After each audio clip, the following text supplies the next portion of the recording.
بھی ہو تو علی نے کہا تھا سجدے سے سر اس وقت تک نہیں اٹھاتا جب تک اپنے رب کا دیدار نہ کرنا. کیا رب نے سب سے پہلے ہمارے نبی کے نور کو، تو نور کہاں پیدا کیا گیا؟ تو نور جہاں پیدا کیا گیا اور جہاں رکھا گیا نور کو، اس نور کا اصل مقام وہی ہے. اس نور کا اصل مقام وہی ہے. رب نے اس نور کو اپنے قرب خاص میں رکھا. اس نور کا اصل مقام مقام بالا، مقام اعلیٰ ہے. اب معراج کی رات میں یہ نور بشکل انسانی اپنے اصل مقام پر لوٹ گیا تو تعجب کیا ہے؟ نور گیا تو اپنے اصلی وطن نہیں ہے نا. اور نور کا اصل مقام قرب رب کی بارگاہ میں، تو جہاں سے آیا تھا معراج کی رات میں نور واپس وہیں پر چلا گیا تو کہنے والا یہ کہے گا جو اس کا اصلی مقام تھا نور واپس وہیں چلا گیا، جہاں سے آیا تھا وہیں چلا گیا. تو اس میں تعجب کی کوئی بات ہی نہیں. لیکن تعجب کس میں ہے؟ میں نے کہا تعجب ولادت مصطفیٰ میں ہے کہ نور اپنا اصلی مقام چھوڑ کے زمین پر آ گیا. نعرہ تکبیر، نعرہ رسالت، آمد مصطفیٰ، سبحان اللہ. نور اپنا اصلی مقام چھوڑ کر کے زمین پر آ گیا. اس نے اپنی اوریجنلٹی کو چھوڑ دیا. تو تعجب معراج میں نہیں ہے، تعجب ولادت مصطفیٰ میں، تعجب ولادت مصطفیٰ میں. اور جامع بصیرت کیوں پہنایا گیا؟ تاکہ تبلیغ کے منصب کو انجام دیا جا سکے. ورنہ نہیں تو روایتیں اٹھاؤ آقا علیہ الصلوۃ والسلام کے اس نور کی تجلی کو 70,000 پردوں میں چھپایا گیا. اور جس نے کوہ طور پر اندازہ لگائیے اگر آقا کو جامع بشریت نہیں پہنایا جاتا، لباس بشری نہیں پہنایا جاتا تو دنیا کے اندر دین کی تبلیغ اس لیے کیسے ہوتی؟ اس دین کو فروغ دینے کے لیے، اس دین کی تبلیغ کے لیے آقا کو بشری لباس پہنایا گیا. ذرا آپ دیکھیں کہ موسیٰ نے کوہ طور پر صرف ایک تجلی دیکھی تھی. ایک تجلی دیکھی تھی. علماء بیان کرتے ہیں کہ سوئی کے ناطے کے کروڑویں حصے کے برابر موسیٰ نے وہ تجلی دیکھی. بہت سے تو اس میں شک و شبہ بیان کرتے ہیں دیکھی بھی کہ نہیں دیکھی، اس کی ہیبت سے ہی بے ہوش ہو گئے. لیکن جب ہوش آیا تو نگاہ کا عالم کیا تھا کہ اگر کوئی ڈائریکٹ آپ کی نگاہوں سے نگاہ ملا لیتا تو سامنے والے کی آنکھوں کی روشنی چلی جاتی. یہ عالم کب پیدا ہوا؟ جب تجلی الہی کی ایک معمولی سی جھلک کا دیدار کیا تو نگاہوں میں وہ تجلی پیدا ہوئی کہ کوئی موسیٰ کی چہرے کی طرف دیکھ لیتا تو اس کی نگاہیں چلی جاتی، آنکھوں کی بینائی چلی جاتی. اور موسیٰ کی دور بینی کا عالم یہ ہوا کہ لکھنے والوں نے لکھا کہ موسیٰ کالی رات میں کالے پہاڑ پر 12 میل کے فاصلے کے اوپر اگر کالی چونٹی چلتی ہوتی تو اس کو بھی دیکھ لیتے. کہ کس کی نگاہ کا عالم ہے؟ جو کلیم اللہ ہے، جس نے صرف رب سے کلام کیا اور تجلی الہی کی ایک ہلکی سی جھلک کا دیدار کیا. تو نگاہوں کا یہ عالم ہے، کوئی چہرے کی طرف دیکھ نہیں سکتا. اب ذرا اندازہ لگائیے لباس بشری کی وجہ سمجھ میں آئے گی کہ اللہ بشری لباس جو پہنایا یہ وجہ سمجھ میں آئے گی۔ موسیٰ کی نگاہ کا کمال اپنے ذہن میں رکھیں کہ موسیٰ کی نگاہ کی تجلی کا عالم یہ تھا کہ کوئی چہرے کی طرف دیکھ نہیں سکتا۔ یہ عالم کب تھا کہ جب رب کے نور کی ایک ہلکی سی تجلی کا دیدار رب نے کیا۔ تو اب ذرا یہ سوچو اور سمجھو کہ معراج کی رات جس نبی نے سراپا سر کی آنکھوں سے رب کا دیدار کیا، اس کی نگاہوں کی تجلی کا عالم کیا ہوگا؟ نعرے تکبیر، نعرے رسالت، جشن میلاد النبی۔ اسی لیے شاعر نے کہا کہ یہ لباس بشر بھی ایک دھوکہ ہے۔ یہ واقعہ ہے کہ لباس بشر بھی ایک دھوکہ ہے اور یہ معجزہ ہے کہ لباس بشر میں رہتے ہیں۔ یہ میرے آقا کا معجزہ ہے، یہ میرے آقا کا معجزہ ہے۔ اور آگے شاعر کہتا ہے نہ فرش زمین پر نہ عرش بری میں، نہ فرش زمین پر نہ عرش بری پر آقا رہتے ہیں عاشقوں کے گھر کے اندر۔ اب آپ ذرا دیکھیں اور شاعر آگے کہتا ہے آقا علیہ الصلوۃ والسلام کی زندگانی کو دیکھ کر کے ایک عرب نے آدمی کا بول بالا کر دیا۔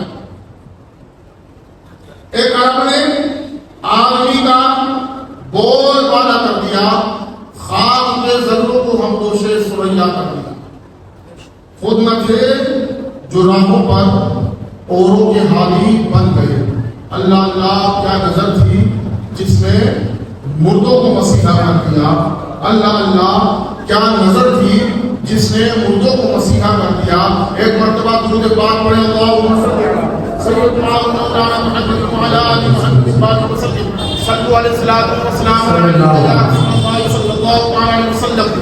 واصف علی واصف سے کسی نے پوچھا تھا اسی درود کے تعلق سے۔ اب اس ہمارے اکابرین کا عقیدہ اور نظریہ تو دیکھیے، واصف علی واصف سے پوچھنے والے نے پوچھا تھا جناب والا ذرا یہ تو بتائے درود کب پڑھا جائے؟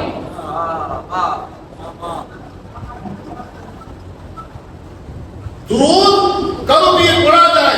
اور صوفی بادشاہ میاں سے پوچھا درود کیسے پڑھا جائے؟ دونوں ہم اثر بزرگ ہیں۔ واصف میاں واصف سے پوچھا جناب والا ذرا یہ بتائیں درود کیسے پڑھا جائے، کب پڑھا جائے؟ آپ فرماتے ہیں کہ پڑھنے والا اور جس پر درود پڑھا جا رہا ہے اس کا زمانہ ایک ہی ہو تب درود پڑھا جائے۔ سبحان اللہ، کیا بات، کیا بات۔ واصف علی واصف کیا کہہ رہے ہیں؟ جب سوال کیا کہ جناب والا یہ بتائیں کہ درود کب پڑھا جائے، تو واصف علی واصف کہتے ہیں کہ درود پڑھنے والا اور جس پر پڑھا جا رہا ہے دونوں کا زمانہ ایک ہو تب درود پڑھا جائے۔ سوال کرنے والا تعجب کے اندر اس نے پوچھا جناب والا آپ کے جواب کے مطابق تو ہم کو درود پڑھنا ہی نہیں چاہیے، پھر تو ہمیں درود پڑھنا ہی نہیں چاہیے۔ واصف علی واصف نے پوچھا کیوں نہیں پڑھنا چاہیے؟ بولے حضور آپ ہی تو کہہ رہے ہیں کہ پڑھنے والا جس پر پڑھا جائے دونوں کا زمانہ ایک ہو۔ بولے آقا ہم سے 1450 سال پہلے، ہم 1450 سال کے بعد نہ ہمیں آقا کے زمانے میں پیدا ہونا نصیب ہوا، تب آپ کہہ رہے کہ درود پڑھنے والا جس پر پڑھا جائے دونوں کا زمانہ ایک ہو تب درود پڑھا جائے۔ تو واصف علی واصف نے اپنا عقیدہ بیان کیا، کہا معلوم ہوتا ہے تیرا عقیدہ بڑا کمزور ہے، تیرا عقیدہ بڑا کمزور ہے۔ کہا جناب والا کیسا، آپ درست فرما دیجئے۔ تو واصف علی واصف نے کہا تھا کہ ارے یہ عقیدہ رکھ کہ تو حضور کے زمانے میں نہیں تو کیا ہوا، ارے حضور تو تیرے زمانے میں ہے۔ نعرے تکبیر، نعرے رسالت، جشن میلاد النبی۔ ارے یہ عقیدہ رکھ تو حضور کے زمانے میں نہیں تھا لیکن حضور تو تیرے زمانے میں ہے۔ لوگ کہتے ہیں مر کر کے مٹی میں مل گئے، میرا امام سن کر کے کہتا ہے، دیکھ کر کہتا ہے تو زندہ ہے واللہ، تو زندہ ہے واللہ، میرے چشمے عالم سے چھن جانے والے۔ بادشاہ میاں سے پوچھا درود کب پڑھا جائے، درود کیسے پڑھا جائے؟ آپ نے کہا ایسے پڑھو جیسے نماز پڑھو۔ ایسے پڑھے جیسے نماز پڑھتے ہیں؟ بولے کیسے؟ میں تجھے سرکار کا فرمان یاد نہیں، حدیث پاک کا مفہوم یاد نہیں؟ آقا نے فرمایا نماز ایسے پڑھو جیسے تم رب کو دیکھ رہے ہو۔ اگر نماز ایسے نہیں پڑھ سکتے تو اپنا عقیدہ اتنا مضبوط رکھو کہ تمہارا رب تمہیں دیکھ رہا ہے،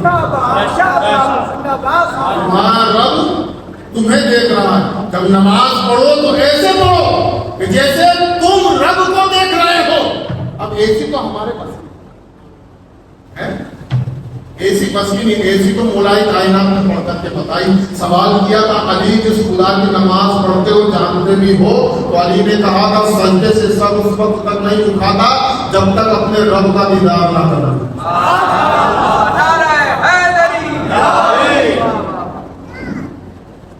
بادشاہ میاں نے کہا کہ ایسے پڑھو درود جیسے نماز پڑھتے ہو، یا تو تم رب کو دیکھ رہے ہو یا رب تمہیں دیکھ رہا ہے۔ تو بس درود بھی ایسے ہی پڑھو، اس عقیدے کے ساتھ پڑھو کہ تم رسول کو دیکھ رہے ہو۔ اگر رسول کو تم نہیں دیکھ رہے تو یہ عقیدہ مضبوط رکھو، تمہارا رسول تمہیں دیکھ رہا ہے، تمہارا رسول تمہیں دیکھ رہا ہے۔ اور میرے رسول کو ہماری تمہاری خبر ہے، میرا رسول بے خبر نہیں باخبر ہے۔ ہمارے ہر عمل کی میرے آقا کو خبر ہے، میرے آقا کو کتنی خبر ہے امتی کی طرح، یہ دیکھیں آپ کتنی خبر ہے۔ امام اعظم ابو حنیفہ ہمارا امام حدیث پاک کا درس دے رہا ہے، درس دیتے دیتے مدینہ کی یاد آ گئی، مدینہ کی یاد آ گئی، کتابیں بند کر دی، بولے اب نہیں پڑھاؤں گا، بولے سرکار کی یاد آئی ہے، سرکار کی بارگاہ میں حاضر دوں گا، اس کے بعد سرکار کی بارگاہ میں حاضر دینے جاؤں گا۔ اب آپ دیکھیں کہ جس رسول پر جو قرآن نازل ہوا اس قرآن سے امام اعظم کو اتنی محبت ہے کہ جس جگہ پر آج آپ کا مزار مقدسہ ہے اس جگہ پر بیٹھ کر کے میرے تمہارے امام نے 70,000 مرتبہ ختم قرآن کی تلاوت کی، 70,000 مرتبہ۔ جب قرآن سے اتنی محبت ہے تو قرآن والے سے کتنی محبت ہے۔ سفر کا ارادہ کیا بارگاہ میں، تو اب دیکھو میرے رسول جانتا کتنا ہے، میرا تو ایمان ہے کہ ہم یہاں ذکر مصطفیٰ کر رہے ہیں، میرے آقا سماعت کر رہے ہیں، ہم اس وقت آقا علیہ الصلوۃ والسلام کی نگاہوں کے مرکز میں موجود ہیں۔ یہ ایمان، یہ عقیدہ ہونا چاہیے، ہمارا ایمان ہے، ہمارا عقیدہ ہے، ہمارے اکابرین کا عقیدہ۔ ان عقیدوں میں میں تو کھلا کہتا ہوں کسی دلیل کی ضرورت نہیں۔ جو آقا کی میلاد منانے کے لیے دلیل مانگے، نبی پر درود کے لیے دلیل مانگے، صحابہ کی جنتی ہونے پر دلیل مانگے، اہل بیت کی عظمتوں کے اوپر دلیل مانگے، تو میں کہتا ہوں مجھے تیرے ایمان پر یقین نہیں۔ پہلے تو تیرے ایمان کی دلیل دے دے۔ میرے رسول نے کہہ دیا اصحاب النجوم فبأيهم اقتديتم اهتديتم، کہ میرے صحابہ آسمان پر چمکتے ستاروں کو مانند ہیں، جو ابتدا کرے گا پہلی کرے گا کامیاب ہوگا۔ اب جن کی ابتدا کے اوپر آ کر کامیاب ہونے کی بشارتیں دے رہے ہیں، کامیاب تو وہی ہوگا، کامیاب تو وہی ہوگا جو جنت کے راستے پر چلے گا۔ آقا صحابہ کے راستے کو جنت کا راستہ چلے گا۔ اب جن کو ان کے جنتی ہونے میں شک ہے، میں کھلا کر ہمیں ان کے ایمان پہ یقین۔ خیر چھوڑیے اس بات کو، امام اعظم بارگاہ مصطفیٰ میں حاضری کے لیے چلے، راستوں میں چلتے چلتے آقا کی بارگاہ کے اندر ایک نافیہ کلام لکھا۔ لیکن میرے حضور جانتے کتنا ہے، اور ہمیں پہچانتے کتنا، پہچانتے ہیں کہ نہیں پہچانتے؟ میرے امام آقا کی بارگاہ کی طرف چلے، راستے میں ایک کلام لکھا، 1700 کلومیٹر کا فاصلہ ہے جس جگہ امام اعظم کا مزار مقدس ہے، وہاں سے لے کر کے مدینہ تک کے وقت مدینہ پر پہنچے، شام کے وقت میں پہنچے، عشاء کے وقت میں پہنچے، غسل کیا اور رات کے آخر پہر میں پیارے آقا علیہ الصلوۃ والسلام کے روضہ مبارکہ کے آقا کی بارگاہ میں درود و سلام کا نذرانہ عقیدت پیش کیا اور وہیں کھڑے ہو گئے۔ آقا کی بارگاہ کے اندر خراج عقیدت پیش کر رہے ہیں، خراج پیش کیے چلے جا رہے ہیں تو فجر کا وقت قریب آ گیا۔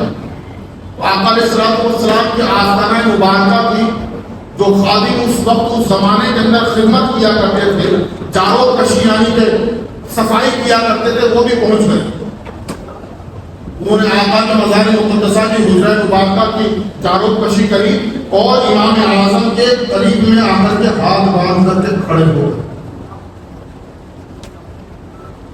اور کچھ گنگنانے لگے، کچھ گنگنانے لگے۔ تو امام اعظم بارگاہ مصطفیٰ میں خراج عقیدت پیش کر رہے تھے، تو اچانک ان کے کان کے اندر ان کے گنگنانے کی آواز آنے لگی، آواز آنے لگی۔ تو امام اعظم نے اپنا دھیان ان کی طرف لگا دیا کہ پڑھنے والا پڑھ کیا رہا ہے، تو آپ حیرت میں پڑ گئے، آپ تعجب میں پڑ گئے۔ آپ کی تاریخ لکھنے والے لکھا کہ امام اعظم فرماتے ہیں کہ جو نعت میں نے کسی کو سنائی نہیں، جو راستے میں لکھتا ہوا آ رہا تھا، ارادہ یہ تھا کہ سب سے پہلے بارگاہ مصطفیٰ میں پیش کروں گا، وہی نعت آقا علیہ الصلوۃ والسلام کی بارگاہ میں یہ خادم گنگنا رہے تھے، یہ خادم گنگنا رہے تھے۔ امام اعظم بڑے تعجب میں بولے یہ کیسے ممکن ہو گیا کہ کسی اور کا کلام میرے ذہن کے اوپر وارد ہو گیا، کسی اور کا کلام میرے ذہن پر وارد ہو گیا، اس کی تجلیاں میرے ذہن کے اوپر آ گئی اور میں سمجھ رہا ہوں کہ میرا کلام ہے۔ میں نے اگر میں نے لکھا تو یہ کلام تو کسی کو سنایا نہیں، پھر ان کو یاد کیسے؟ آپ نے سمجھا یہ کلام کسی اور نے لکھا ہے، میرے ذہن پر اپنے آپ یہ فارغ ہو گیا ہے۔ لیکن جب وہ پڑھ کر کے فارغ ہوئے تو امام اعظم نے بڑے مؤدبانہ طریقے سے ہاتھ چھومے اور عرض کیا بزرگوار ذرا یہ تو بتاؤ ابھی جو کلام گنگنا رہے تھے یہ آپ نے کب لکھا؟ یہ آپ نے کب لکھا؟ خادم نے کہا بھائی میں نے نہیں لکھا، آنے والے میرا کلام نہیں ہے، میں تو جانتا بھی نہیں ہوں کہ کلام ہے کس کا۔ بولے پھر آپ کو پتا کیسے چلا کہ یہ کلام کا؟ آپ پڑھ کیسے رہے ہیں؟ کہا رات کو سویا تھا، مدینے کے تاجدار نے زیارت ادا کری اور فرمایا کہ ہمارا دیوانہ ابو حنیفہ چلا آ رہا ہے، اس نے ایک کلام لکھا ہے اور میں یہ چاہتا ہوں کہ وہ کلام وہ سنائے، اس سے پہلے یہ کلام میں تیری زبان کو سننا چاہتا ہوں۔